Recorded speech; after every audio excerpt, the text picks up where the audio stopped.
Agri Demain, on a le plaisir d'accueillir finalement une association qui se nomme Versailles Plaine Responsable. Versailles Plaine Responsable. Merci Diane Pessina de m'aider parce que justement, je le cherchais. J'étais déjà parti avec les abeilles, hein, je butinais.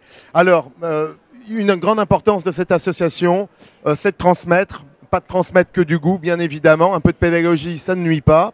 Et vous êtes là avec votre collectif, en tout cas, pour abonder dans ce sens-là. Exactement. En fait, nous sommes un groupe de personnes, d'agriculteurs, d'environnementalistes, d'amoureux de la nature, de personnes de la société civile, de retraités, de riverains, localisés au niveau de la région agricole de Versailles. D'accord. Et nous avons eu envie, effectivement, de défendre le côté rural, le côté agricole de cette plaine. Cette plaine qui est magnifique, qui se base sur des agriculteurs qui travaillent amoureusement les champs pour permettre à tout le monde de vivre en proximité, de vivre ensemble et de partager cette même passion de cet endroit extraordinaire. J'allais dire en connaissance et en harmonie, parce qu'aujourd'hui on l'entend que trop souvent sur nos médias classiques, une mortalité excessive, des responsabilités partagées mais avec beaucoup de choses sibyllines. En fait, vous êtes là pour remettre du vrai dans la nature. Pour remettre du concret et voilà. Pour effectivement défendre cette agriculture qui se porte finalement bien, pour remettre du baume au cœur à tout ce travail, parce que le travail bien fait, il porte des fruits. Et le travail bien fait, nous avons voulu effectivement implanter, un des premières actions de Versailles Plaine Responsable a été de porter et de mettre en place des ruches, pour montrer justement que l'agriculteur présent sur place, présent, qui travaille son champ, qui travaille bien, eh bien on arrive à produire. Nous n'avons pas eu, juste pendant les premières années, pas de mortalité. Nous avons continué à travailler nos champs. On a fait attention. On a volontairement transmis et alimenté avec des semences, des jachères, pour permettre justement aux abeilles de produire. Alors justement, on a des miels toutes fleurs, enfin je ne les ai pas encore goûtés, mais miel d'été, effectivement, Versailles Plaine Responsable. Ça, c'est la production de cette année. Cette année, nous avons effectivement eu une production uniquement de miel d'été, puisque à la sortie de l'hiver, il y avait un petit peu de miel, mais nous avons préféré, pour vivre en proximité, pour vivre en adéquation avec la nature, nous avons laissé le miel volontairement dans les ruches. Nous ne l'avons pas récolté pour permettre aux abeilles de ne pas mourir. Voilà, pour pouvoir permettre aux abeilles de s'alimenter. Et nous avons fait notre récolte d'été, de miel d'été. Eh bien, on va la goûter. Alors, Frédéric Chopard. Non, c'est pas vous. C'est Jérôme. Je me suis trompé.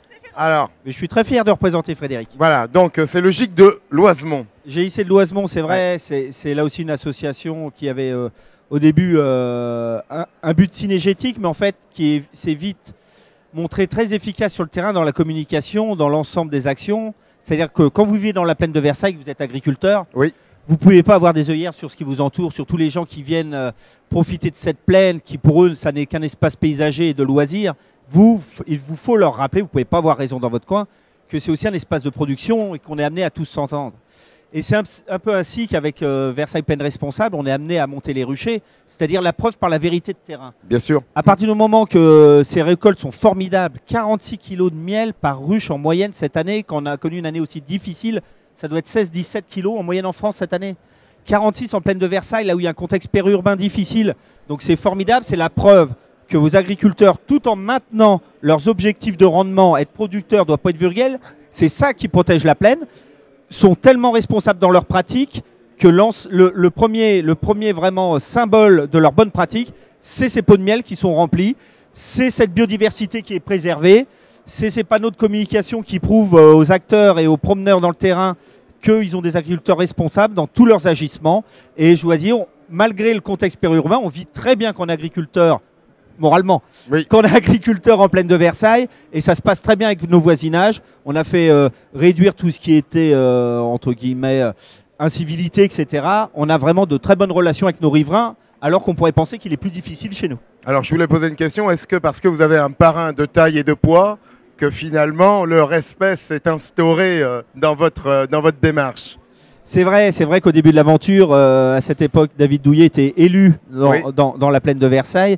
C'est un grand amoureux de la nature, c'est un grand amoureux de la sincérité surtout. Donc il avait suivi nos projets de panneaux de communication. On a des panneaux de communication qu'on change à chaque saison pour parler et du territoire, et de la nature, et de l'activité professionnelle agricole, qui sont aux 9 entrées de la plaine. Et David Douillet avait eu la gentillesse de parrainer notre démarche. Mais c'est bien effectivement de porter comme ça toute cette pédagogie. On en a besoin tous ensemble parce que on a trop souvent de fausses idées ou de fausses vérités malheureusement, où on doit en tout cas être en rencontre avec l'autre. Et ce qu'il y a d'impertinent en tout cas dans votre association, c'est qu'elle est pluridisciplinaire. Donc on n'est pas monocentré sur la profession qui pourrait effectivement s'évertuer à valoriser ce qu'elle sait bien faire. Sur le partenariat agriculteur-apiculteur, ce qu'on voulait ajouter avec l'équipe, c'est que dès le départ, on a essayé de raisonner en gagnant-gagnant. On sait aujourd'hui que les abeilles ont un rôle de pollinisation pour les agriculteurs, et on a dans la plaine des agriculteurs qui produisent du colza. Donc le gain pour les agriculteurs est là, par la pollinisation, au-delà, je dirais, de l'intérêt écosystémique de l'abeille. Mais il faut aussi savoir que le colza est indispensable, quasiment indispensable à l'apiculture française, de par son rôle de nourriture précoce au printemps. Parce qu'on a en effet les fleurs sauvages, on a en ce moment l'exemple avec les prunus qui sont déjà en fleurs, mais les colzas seront finalement le premier boom de floraison qu'on aura. Alors cette année, on risque de l'avoir au mois d'avril et un peu plus tôt que prévu. Et il n'y a rien dans la nature qui mime cette intensité en termes d'abondance. Parce que quand on regarde les surfaces de colza, c'est elles. Et on a bien vu cette année, avec l'automne précédent qui avait été sec, on a eu très peu de colza, ou alors le peu de colza résiduel était très moche. Et ça s'est tout de suite ressenti sur la production de miel. Et on a la chance sur la plaine de travailler notamment avec des balances connectées sous les ruches qui nous permettent toutes les 10 minutes de suivre les abeilles, c'est-à-dire est-ce qu'elles sont sorties, est-ce qu'elles sont rentrées. Parce que pour l'apiculteur, l'intérêt il est évident, on voit tous les 10 minutes si la ruche prend du poids. Donc on sait grosso modo s'il faut se rendre sur le rucher ou pas. Mais il y a aussi un intérêt pour les agriculteurs, et là je vais laisser Jérôme commenter. C'est vrai qu'on a toujours travaillé, que ce soit pour la petite faune ou avec les abeilles, le monde agricole sur la plaine de Versailles, gagnant-gagnant sur l'intérêt du territoire. Et c'est vrai qu'on a fait de ces balances connectées un outil de décision agricole. C'est-à-dire, normalement, la balance connectée permet à l'apiculteur de suivre la bonne santé, la bonne activité de sa ruche. Ben, nous, professionnels agricoles, on a fait un outil de décision, à savoir qu'en effet, si on a une intervention qui s'avère nécessaire sur un champ, type un insecticide de printemps, parce qu'il y a une pression ravageur trop forte, et ben on ne va pas s'interdire évidemment cette intervention, puisqu'elle a été jugée nécessaire par tous les outils de diagnostic modernes que vous connaissez. Par contre, on va s'équiper, alors là c'est diffus, mais vous pourriez l'avoir à la journée, on va s'équiper de notre smartphone, on va regarder où est l'activité de cette balance connectée, l'activité de la ruche, et savoir si nos ouvrières sont dehors en pleine activité ou si elles sont en train de rentrer.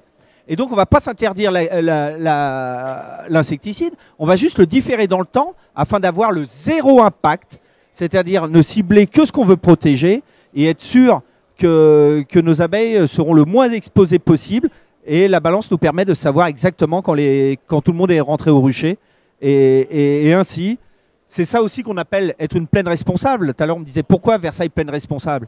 Ben parce qu'il est responsable, évidemment, quand vous êtes dans une plaine comme Versailles, de se soucier de son environnement, de se soucier de l'écologie, mais aussi être responsable de rappeler qu'il faut être producteur pour maintenir et entretenir cette plaine. Et il est responsable quand il y a un potentiel économique qui entretient la France d'aller le chercher. Donc voilà, c'est le profil des agriculteurs sur Versailles.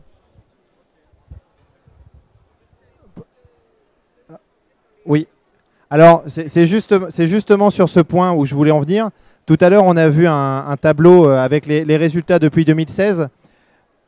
Tous les hivers qu'on a vécu depuis 2016, on n'a eu aucune mortalité, que ce soit hivernale ou en saison. Donc ce qui est même, je dirais, anormal dans le sens positif. C'est-à-dire, les abeilles, de manière naturelle, en apiculture, on a un taux de mortalité naturelle qui tourne autour de 10%.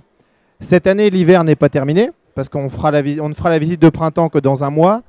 Le taux actuel estimé est autour de 8%, donc on est dans une mortalité normale. Par contre, ce qu'a dit Jérôme sur les pratiques agricoles est aussi vrai du côté apicole. Oui, on a des agriculteurs exemplaires dans la plaine de Versailles, mais on s'impose aussi des pratiques exemplaires du côté apicole. Donc, c'est-à-dire, évidemment, l'ennemi numéro 1, une gestion maîtrisée du varroa, voilà, qui est un acarien qui attaque les abeilles. La gestion est indispensable pour réussir en apiculture. C'est le problème numéro 1 des apiculteurs. Cette année, on a d'ailleurs vu à l'automne une pression varroa supérieure à la normale. Et vous voyez, on a une mortalité cette année qui est un peu supérieure à d'habitude. Le frelon, oui. Le frelon, mais est loin d'être le premier problème. Le varroa en premier lieu. Et c'est plus ponctuel pour le frelon. Par contre, alors, le varroa, c'est un acarien qui est l'équivalent, on va dire, du tic pour l'animal de compagnie, qui va pomper l'hémolymphe, donc l'énergie de l'abeille, et qui va lui transmettre des maladies. Ce qui fait que l'abeille n'aura pas assez de ressources l'hiver, pas assez de force, pas assez de gras, pour finalement passer l'hiver et attendre le printemps. Donc ça, c'est le problème numéro 1. Et il y a un autre problème. Enfin, disons, aujourd'hui, l'abeille, notamment avec le réchauffement climatique et avec les fortes périodes de sécheresse qu'on va avoir, parfois ne bénéficie pas d'une flore naturelle continue. Dès que la végétation, comme on l'a vécu cet été, sèche pendant plusieurs mois consécutifs, les fleurs aussi pâtissent de ce climat-là. Et il y a bien un intervenant qui peut résoudre ça, c'est l'agriculteur.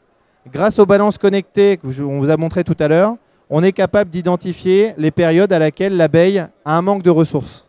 Et donc, avec les agriculteurs en concertation, on décide ensemble des espèces florales qu'on va semer. C'est-à-dire on va semer des jachères mellifères avec une dizaine d'espèces, dans lesquelles vous allez retrouver du trèfle, du sainfoin, du mélilot, de la bourrache. Et moi, mon travail d'apiculteur, ça va être de dire à Jérôme, la jachère, je ne veux pas que tu la sèmes en mars et qu'elle fleurisse en juin, je voudrais que tu la sèmes en mai et qu'elle fleurisse au mois d'août. Et ça, c'est des discussions qu'on a notamment aussi avec Emmanuel, qui est agriculteur autour des ruches, pour réussir à se coordonner.